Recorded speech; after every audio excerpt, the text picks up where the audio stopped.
정의를 뿌리고 사랑의 열매를 거두어라. 지금은 너희가 주를 찾을 때이다. 묵은 땅을 갈아엎어라. 나 주가 너희에게 가서 정의를 비처럼 내려주겠다. 호세아서 10장 12절 말씀. 호세아서 10장이 포함된 호세아서 4장에서 14장은 이스라엘을 향한 하나님의 심판과 사랑에 대한 메시지가 담겨 있습니다. 하나님의 사랑 이야기는 11장에 가서야 등장하기에 오늘 본문인 호세아서 10장에는 하나님의 심판 메시지만이 등장합니다. 오늘 우리가 다룰 이야기는 크게 두 부류로 나뉩니다. 1에서 8절과 9에서 15절입니다. 1에서 8절은 북이스라엘을 향한 메시지인데 여기에는 예언자의 경고 메시지가 등장하고, 그리고 9절에서 15절은 남왕국, 북왕국 모두를 향한 메시지로서 하나님이 직접 전하시는 경고의 메시지가 등장합니다.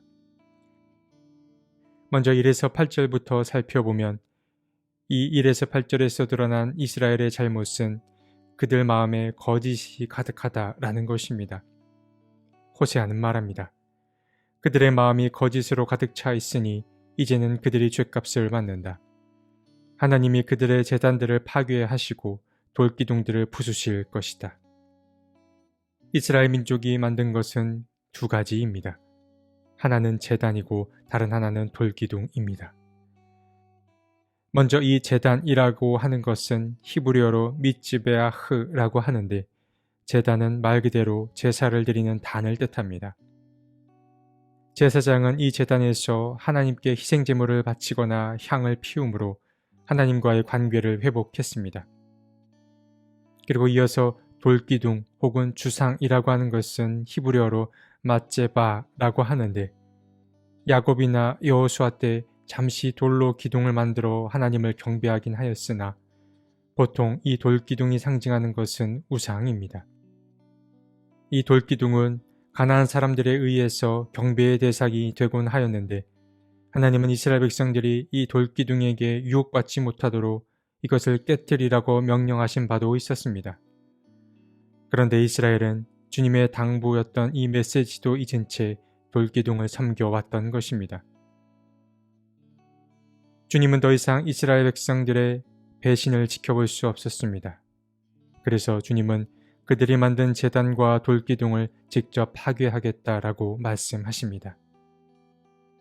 이어서 3절에서 이스라엘은 갑자기 임금을 찾는데, 이 대목이 상징하는 바는 하나님께서 이스라엘에 직접 개입하심으로 이스라엘이 왕정 국가로서의 역할이 모두 끝났음을 보여줍니다. 그들은 이렇게 말합니다. 우리가 주님 두려운 줄 모르고 살다가 임금도 못 모시게 되었지만 이제 임금이 있은들 무엇에다가 쓰랴. 그 옛날 이스라엘 민족은 가시적인 지도자를 원하였고, 하나님은 그런 백성들의 청을 외면할 수 없어서 이스라엘에도 왕을 세워줍니다.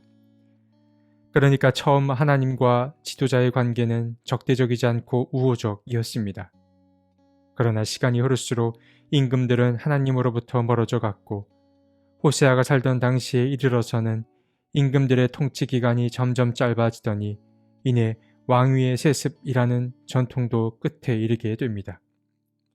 이 상황은 곧 북이스라엘의 멸망이 끝에 다다랐음을 보여주는 것이라 할 수 있습니다. 그래서 4절의 말씀은 결국 지도자를 잃은 이들이 겪게 될 그 불안한 상황을 묘사해 보여줍니다. 호세아는 말합니다. 그들은 빈 약속이나 일삼고 거짓 맹세나 하며 쓸모없는 언약이나 맺는다. 그러므로 밭 일항에 도단한 독초처럼 불의가 퍼진다. 공허한 약속, 진심이 담기지 않은 맹세, 지키지 못할 언약을 하는 이들의 모습이 우리의 머릿속에 그려집니다. 이스라엘 민족은 길 잃은 양처럼 지내게 될 것입니다. 이제 9에서 15절의 말씀으로 넘어오면 하나님께서 이스라엘 백성들을 향해 직접 전하시는 경고의 메시지가 등장합니다. 말씀드린 대로 이 경고의 메시지를 듣는 대상은 남유다, 북이스라엘 모두입니다. 먼저 주님은 온 이스라엘을 향하여 기브아에서 살던 때부터 죄를 짓기 시작했다라고 말합니다.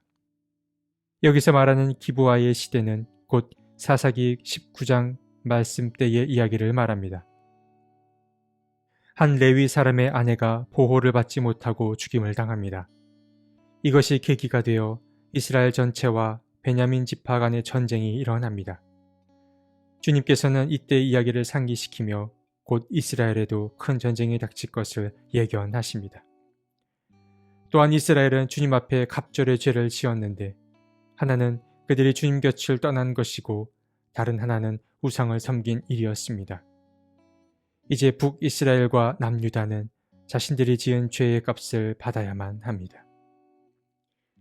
이어서 주님은 11절부터 지난날에 대해서 말씀하시는데 자신의 이야기를 농산일의 비유를 통해 말씀하십니다.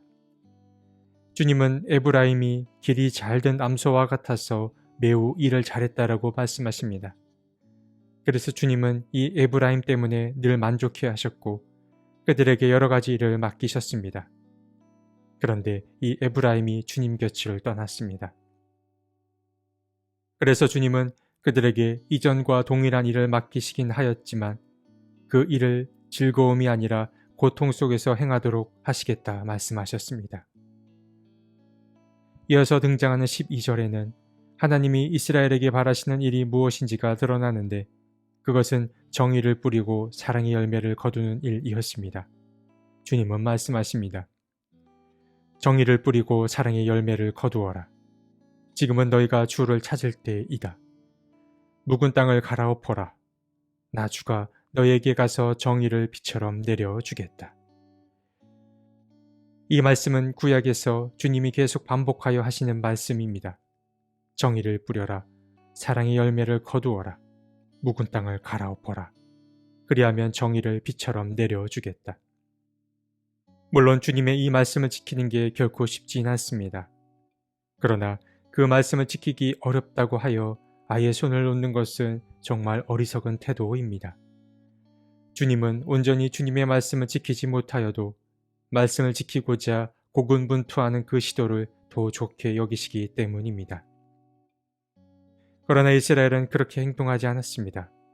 그들은 선을 행하지 않고 오히려 악을 뿌려 그에 상응하는 수확을 거두었습니다. 이제 그들은 하나님의 어떤 보호도 받지 못한 채 망하게 될 것입니다.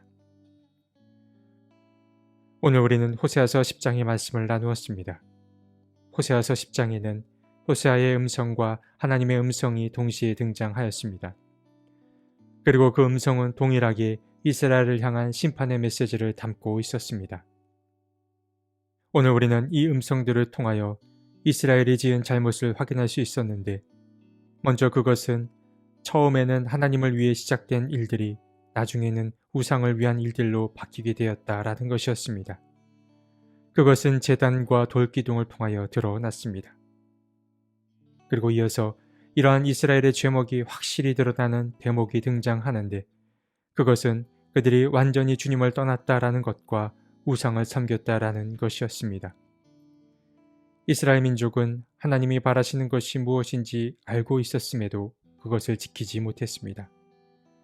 하나님이 바라시는 것은 12절에 등장했습니다. 그것은 정의를 바로 세우는 일, 사랑의 열매를 맺는 일, 묵은 땅을 갈아엎는 일이었습니다. 반복해서 말씀드리지만 하나님은 말씀을 지키는 것도 중요하지만 말씀을 지키려는 그 수고와 애씀 자체도 기쁘게 여긴다라는 사실입니다. 수고의 결과는 하나님께 맡기는 것입니다. 이런 맥락에서 본다면 이스라엘 백성은 하나님의 말씀을 지키지 못한 것이 아니라 지키지 않은 것이 맞다고 보아야겠습니다. 세상에서 가장 어려운 일은 많은 말씀을 암송하는 것이 아니라 한 구절의 말씀을 삶으로 살아내는 것입니다. 그러나 그 일이 어렵다고 하여 포기해서는 안 됩니다. 주님은 과정을 더 중요하게 여기시기 때문입니다. 주님은 주님의 말씀을 삶으로 살아내는 이들을 지키고 보호한다라는 사실을 기억하는 그런 하루가 되었으면 좋겠습니다. 하나님의 말씀을 지키기 어렵다는 이유로 말씀을 살아내는 일을 게을리 여길 때가 있었습니다. 주님 용서하여 주옵소서. 주님께서는 말씀을 살아내려는 그 수고와 애씀 또한 귀하게 여긴다라는 것을 기억하게 하시고 더디더라도 성실히 주님의 말씀을 지키게 해 주십시오. 아멘.